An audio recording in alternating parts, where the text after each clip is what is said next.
We're kind of getting back to average. We'll have to see if we stay there because December has been awfully warm, even with some average days. But thankfully, we can kind of ease ourselves into 2023 or 2024, I should say, once we finally get there. Right before that, though, a little snowfall maybe still be possible to kind of bring up our, as you can see, kind of wimpy totals thus far this month. Only 2.5 inches of snow. Our average is 9.5 inches of snow.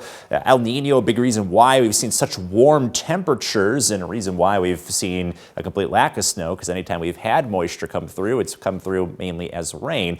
And we're still on track to at least be the second warmest December on record and not that far off from the top warmest December on record. We'll have to see if we manage to eke out a couple more tenths of a degree. We'll be awfully close, again, to be one of the warmest Decembers in Rockford's history. As we look towards tonight, down to partly cloudy and 25, some patchy fog possible.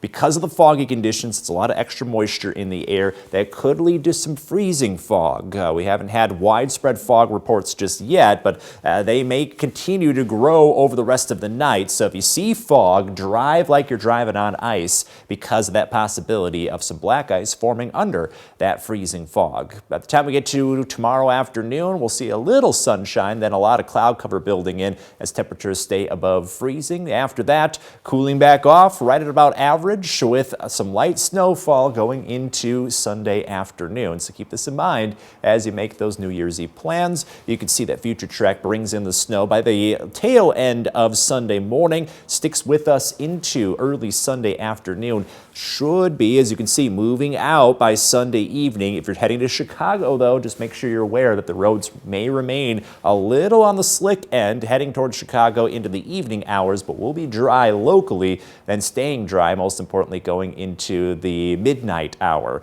So less than an inch, but make sure you're watching out for slick spots on untreated roads just in case, similar to what we saw yesterday. Overall, not going to see major impacts here, but still just enough to cause some slick conditions, so make sure you're taking it just a little slower. As we look towards then, going into New Year's Eve itself, you can see that as we ring in the new year, temperatures will be down into the upper 20s, wind chills in the teens. So a little on the brisk end, but pretty typical weather for this time of year. We'll hold on to that typical weather all throughout the start of 2024. Lots of sunshine, consistent temperatures, and your most accurate 10-day forecast. Really, that first week of the new year is very quiet. Temperatures and sky conditions really not changing much at all. And we go into the new year with a 4-degree guarantee streak still going, rounding out this year on a high note with 130 in the cash total.